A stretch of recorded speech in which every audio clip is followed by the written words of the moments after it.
Well, hello, everybody. Welcome to another episode of the Cultural Resets Artist Interview Series. My name is Nick. You know me, and I'm here with an incredible artist who has been all over the world, and he has a lot of incredible cultural sounds that influence his music.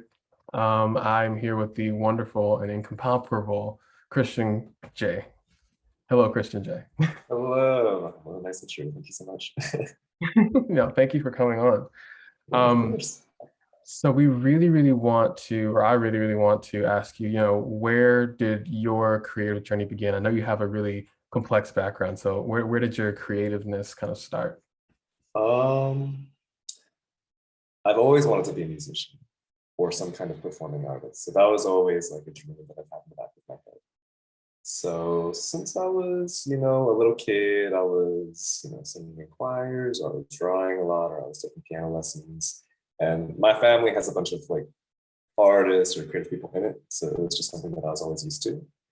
But I was going to school. My parents wanted me to go to college and get a degree, so I was studying all the time. And it kind of bothered me because I wanted to, really just pursue my dreams and start writing songs and try to be the artist that I wanted to be. But I think I was kind of scared to do it for a long time, to like really put my all into it. Mhm. So once I graduated college, I was like, oh, I could go to grad school. I could get, a 9 to 5 job like everybody else is doing. Mhm. Um, or like maybe I'm just trying to distract myself for like another few years. And do I really want to do that to myself? So Mhm. I graduated college maybe 2 years ago. And then I just decided to, drop everything, focus on my music, start writing a lot of songs, start practicing, try to put myself out there and put my music out there. And ever since, I have not regretted it. So I'm going to keep going with it. I love that. So one of the things you touched on that I think is really a common theme based on the interviews that we've done is that, you know, like even though you want to pursue music and you want to pursue your passion, there's always sometimes people that are just like, maybe you should choose something more practical, or maybe you should not, or like there's always that kind of like deterrent Yeah. there. How did you overcome that? Uh, Personally, I was very lucky because I didn't have too many like naysayers in my life. Mhm. I would have people who just wouldn't say anything, Mhm. like I would say people from, especially college, people from like people I went to college together with, they don't really support music at all, actually. Um, People from high school, kind of, the people who support me most are just like these random people on social media. So it was more so that I felt, even though nobody is telling me not to go down this path, I know that I have to be my number one supporter if I'm going Mhm. to succeed. So I didn't always have that strength either. Like I had to really consciously build that up and be Mhm. like, you know what, I'm talented enough, I think, to pursue this. I think this could be something that is worth my time and my energy. And what else am I going to do with my life? Like, this is my dream. So just building that up in myself was the most helpful thing to me. And then you do find people who really support you. Like you've said really nice things about my music. And, Mhm. like along the way, you do find those people who believe in you just as much as you do, or maybe more so than you in yourself. But it's got to come from you to begin with. Is what Mhm. I've learned. You need to have that kind of like self appreciation, that self understanding that you are Yeah, worthy, you're because you're capable. gonna be alone a lot of the time in this kind of journey. Mhm. It's lonely in multiple ways, and you just have to deal with that and be ready for that. And if you do, then it's not so bad. Yeah. Now, would you say that you have, been lonely like you've been lonely since kind of the beginning of your career? Yeah, it was lonely. It was pretty lonely at the beginning because I also moved countries. I lived in the US my whole life, and then I decided to move to Korea for the first time. Wow. Just because I like to explore, but then I get there and I'm like, oh shit, I don't know anybody. What am I gonna Right. do? Yeah, yeah. But after you just try some auditions, you try to get to meet some people, and then I feel like most of the time it's kind of a miss, you know, you meet Mhm. someone and then you're probably not going to talk to them again, but you do find those few people who like really stick, or those few opportunities that really do stick, and that is what makes all the difference. Right, right, right. That's really nice, the fact that you've been able to find those things. I mean, I'm also kind of wondering too, like you brought up your, the fact that you have moved to kind of like all these different places. You moved to Korea. I mean, what is it like? I mean, what was that like for you? Like, what has it been like to have moved uh, places? I love not necessarily traveling like vacation, but I love being able to live in a lot of different places. So I'm in Mexico right now, so I did it again this year. But you know, I'm a Korean American who was born and grew up in America. So I kind of didn't know what to expect. I felt like I had this image of Korea in my head because of what my parents told me and because of what I just heard in the news or the media. But you know, my parents they haven't lived there for like decades. So Korea has kind of moved on past what they think it is even. So I kind of went in not knowing what to expect. Um, I think even every Korean American I've met has had a different experience here. So I can't speak for like any group of people necessarily. I had Right. a very good experience. I really liked it. Um, Part of that is I'm actually a dual citizen, so I didn't have to jump through too many legal hurdles. I could kind of live life a little bit more freely. Hmm. I didn't have to worry like, oh my god, if they find me, then they're gonna deport me, and you know, it's over. Like some people do have that in the back of their heads, and Yeah. that sucks. But I guess what I learned most is, um, you know, somebody's gonna tell you, oh, you know, this country's like this, or like this group of people is like this, or this generation is like this. You got to see it for yourself. It's going to be completely different if you experience it in person. It was a very interesting experience. Very nice. Cool, cool, cool.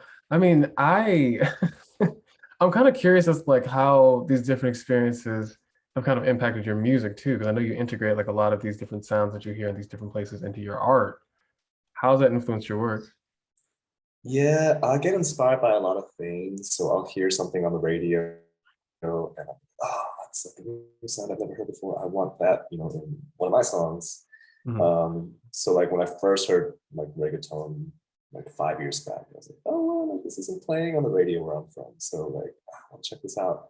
And then 3 years later, it becomes like the most massive trend in the world. So it's kind of like, which trend do I want to hop on without seeming so like overly Mainstream. cliche? Yeah, exactly. Well, I like mainstream, but I don't want to be like, I don't want to just do it because it's a trend, you know? Right. And so everyone's joking like, oh, you know, we're gonna have like Taylor Swift like, reggaeton remix series next. It's like, oh, okay, maybe I should move on to something else. I would say that when I write songs, I don't think. So whatever kind of, it's kind of like when a choreographer creates movement, like I don't really think about it. They just kind of try stuff out and see what Mhm. comes out. For me, like I realize that I have a lot of hip hop influences. I have a lot of R&B influences. I even have like a lot of K-pop influences that I didn't know I had. It's kind of like you're just a radio and you listen to everything, and And you it don't just even have a naturally choice. happens with you. Yeah, you don't even have a choice over like what your creativity says it wants to create, which is interesting. That's Um, amazing. oh, this is my experience. Everyone has a different process, but for me, something pops up. I'm like, oh, I guess I like Doja Cat a lot more than I thought I did. Or like, oh, like I guess all that rock, the '90s rock I was listening to high school is finally spilling out. So All it's right. kind of hard to say, honestly. It's kind of like finding, I mean, based on what you're saying, it's kind of like finding like a whole different like bunch of pieces of yourself and kind of like putting it together in different ways at different points in Yeah, time. Would that be yeah. accurate? That's one way of putting it, and it always changes because Yeah. it always depends on what you're listening to, and that always changes, Mhm. or what kind of life that you're in, and, you know. But Right. yeah, it's a lot about finding, you know, discovering parts of yourself, I guess. Oh, that's lovely. That's so introspective. I love that. Yeah, I'm an introspective guy. So I also wanted to talk about, you kind of navigating the music industry, right? So like I was even describing to you before we even hopped on this call, like it's really important that we as an organization, as the culture reset, do what we need to do to reset the industry in favor of Oh, artists like yes. yourself. Yes, Please. exactly. Please. So yeah, I wanted to kind of like crack that egg and figure out, from your perspective as an artist, what is it? I mean, what injustices have you found in the music industry? What has it been like Oh for you, gosh, given how you identify? What's it been like? there's so many. Music industry is just it's a bizarre monster of a thing. I Yeah. don't know if you feel the same way, but it Yes. always changes, and then it always changes, and just to another weird direction. It's like, oh my god, it's like another thing I have to do.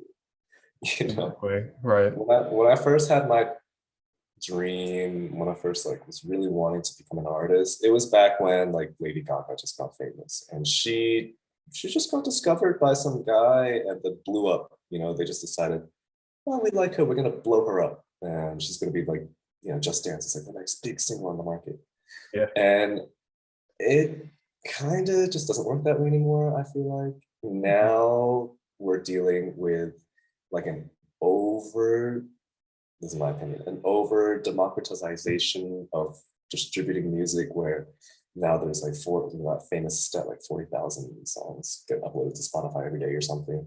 Mhm. And there's just so much music to sort through that now you're just being swept away into the garbage. Like it's just Mhm. a big flood and you're gone in a blink. Right. So whereas like, all the big record labels, or just like feels so far out of reach. Like I can't submit my demos to the big record labels because they don't accept unsolicited materials. Even indie labels are not going to sign me if I'm not building myself up first, and then at that point it's the point of having a record label in the first place. Mhm. So it's hard. Yeah, I still haven't figured it out completely. But I've just noticed those two spectrums coexisting right now, where it's like this unreachable big mainstream monster versus the flood that Yeah. just too much. It's too much music. It's It's a too much to weird sort balance. through. Yeah. Yeah, I've and heard that. yeah, go ahead. Yeah, I've heard that. Like, we've actually talked about this with a couple other artists too, like it's this sort of oversaturation in the industry of artists, of talent, but it's also democratization, which is a good thing because, previously, if you wanted to be a Lady Gaga, like a Lady Gaga type was like a 1 in a million chance. You know what I mean? Yeah, exactly. But now, like when you have the power in your hands, when you have the power at your fingertips to like collaborate with your friends and you can actually like come up with something and you can post it and you can make money on it yourself. Like, now from my perspective, I really think that there's an opportunity to build like a really, really dedicated fan base out there who's really dedicated to you as an artist, who's really dedicated to your creativity. And like, even though you're not at like, like somebody may not be at like a Lady Gaga level or something like that, like you still have that kind of like following the people who really care about you for you and the music. So I feel like that's Mhm. another positive aspect to it. I don't know though, like do you think that that's the case? It's I would say that social media and streaming services have changed so much in a good direction, but if the infrastructure changed, I think it could be even more effective, because Mhm. if people had like more convenient ways to discover new music that was also good quality, like, people who just listen to music, they don't want to waste their time listening to something that's not like mixed and mastered properly. They don't want to waste their time listening to something that, just isn't of quality. Mhm. Um, so if I don't know, I think it's a matter of technology. If like people Mhm.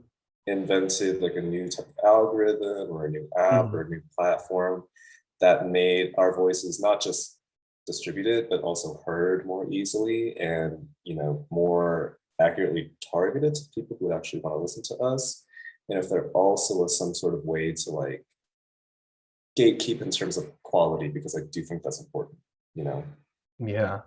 you Yeah. know, you know. It's like we Yeah. want to make sure, like, did you mix and master your song or not? Like that will depend. That will affect if we distribute it or not to more people. Like, You I know think what? those would be very effective fixes, in my opinion. I agree. I agree. I think like what you just Right? described is like another like because I'm thinking about it, like what you just described is kind of like it just seems like a version of Spotify, but like it's like designed to like really promote like talent, like to really promote talent. Because Spotify honestly is kind Mm, of like this kind of machine that's just designed to make money for Spotify. exactly. I think that's So going to be the next thing. I just don't know when somebody's going to build it. Hey, It'll be cool somebody to build see. it soon. Yeah, Hey, please. maybe we can build it as the culture reset, because that's what we're all about. We're literally You all guys about will be like, game changers if you do that. If you come up with something that works like that. dope. We're Yeah. on it. We'll do something. Bye. Keep me updated. We'll keep you updated. We'll keep you posted. So I also wanted to kind of delve into, some new music that you have coming out. Your latest single. Your latest Yeah. single is amazing. Maktub. Thank you. I know that I know the title is significant, and I wanted you to kind of explain it to our audience as well. I know it has a connection to a really, really famous book called The Alchemist. Yeah, that's right. What's the connection, and why did you choose that name for the song? So in The Alchemist, Maktub is just this phrase. It takes place in like Spain and Northern Africa, the book. So it's just a part of the Arabic dialect, I think, that they were speaking in that region. And they were just saying it over and over again. Like these weird instances were happening to the character, and it's like Maktub, which means it is written in Arabic. Funny thing is, like, not all Arabic people even know the expression. It's specific to certain dialects, but it means destiny because it is written by God, is what they think. Kind of a Islamic idea. And I read the book a long time ago, and I just really liked the phrase so much that I decided to name my song this. I just wrote the song fairly quickly, actually. I just had this idea for it first. Oh, that's really good. I put it on the computer, did some vocal chops, and I was like, oh, this is really, really good. I just wrote some lyrics and Maktub, like this is the word that I'm gonna use. But yeah, the idea is like, whether or not you don't have to believe it, but the idea is that everything that's happening in your life was written down either by God or by the laws of the universe or whatever. So it's kind of a way for you to be at peace with all the shit that happens in your life. Like everything just gets torn down to the ground, and you're like, wow, this is just part of the story, right? I have to keep on reading it or living it, and something's going to turn out in the end. So, Right. Yeah. Is that a mantra that you kind of adopted for yourself? Yeah. Do I believe it? That's a good question, I think. I don't know if I 100% believe in it or not, but it is definitely something that brings peace in my life when I need it. That's beautiful. I mean, I know that would be very helpful for me. I mean, because like, I think, and yeah, I'm sure it's the same in the music industry, but I just think in general, we're kind of told that everything needs to be together. I think a way that kind of manifests itself in music is that, like, you as an artist, you need to be packaged, you need to have all this together, you need to be able to be this singular identity so we can market you to artists or market you to audiences or whatever. Like, there's this kind of idea that we have to be like perfect. And when I found out what that meant, yeah, exactly, a product, yeah. And when I found out what that meant for you, like, I was just like, wow, that really just kind of washes all of that away. And like, it really gives you comfort. Yes, I'm a person. I'm a real person. It's like, I'm an actual person. My name's Kristian. I want to talk to you also about, your queer identity as well, and how that kind of plays a role in your career. I'm curious, have you faced any adversity because of that? Or, like, how's that impacted your career?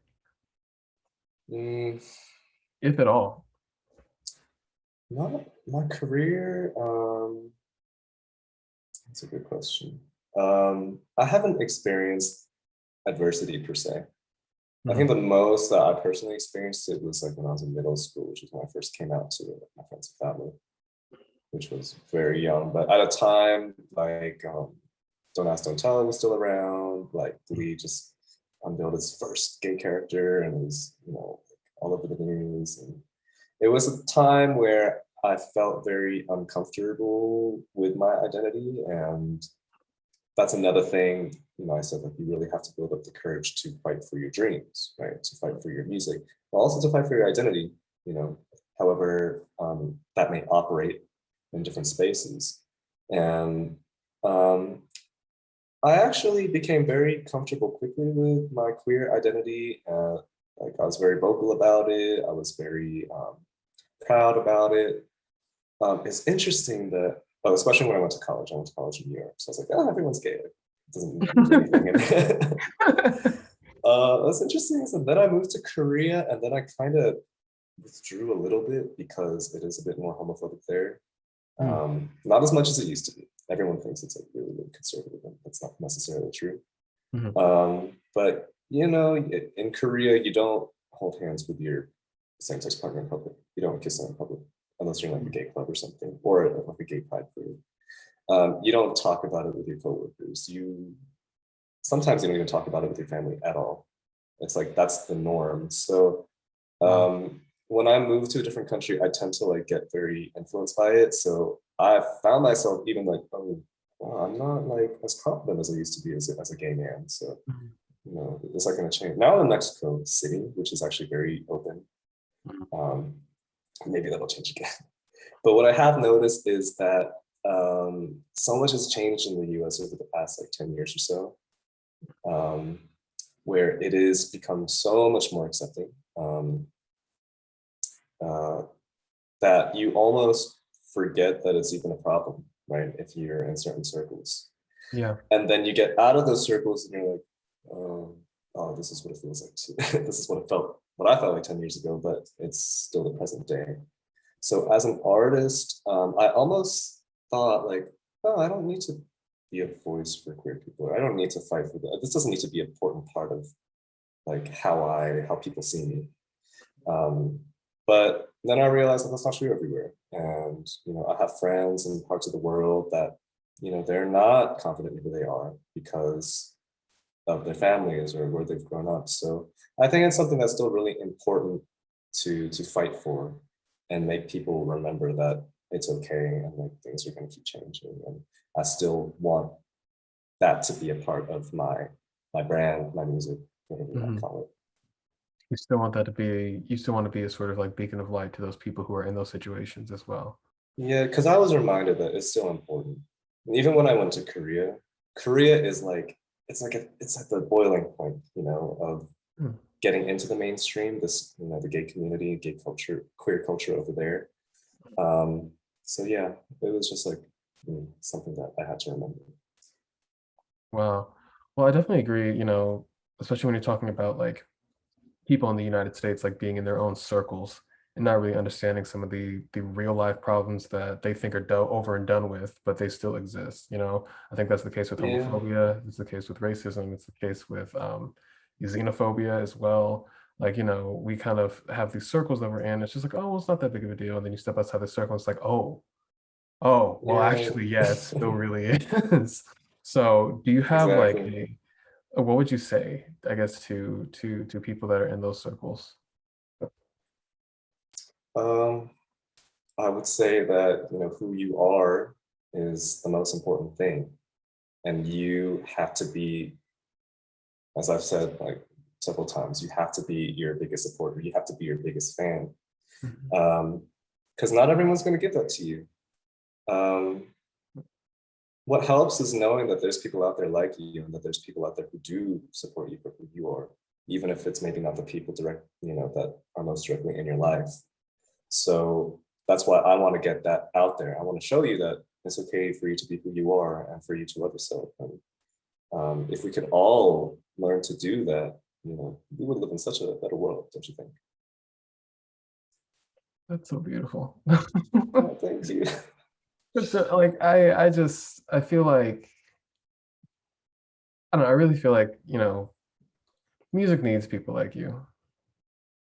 It really does. You know, people need music needs people, you know, that are kind of not afraid to be themselves wholeheartedly, not afraid to express themselves in their artistic output as well. You know, I feel like that's something that is really needed. So I want to say, I guess for me, that you're appreciated and I love you and I love your work. Well, thank you so much. So, just so you know. Yeah. So before we kind of close off and round off, I do want to ask kind of like our standard end interview questions for everybody. The first one is, what advice do you have for any up and coming creatives that are looking to pursue a career in music?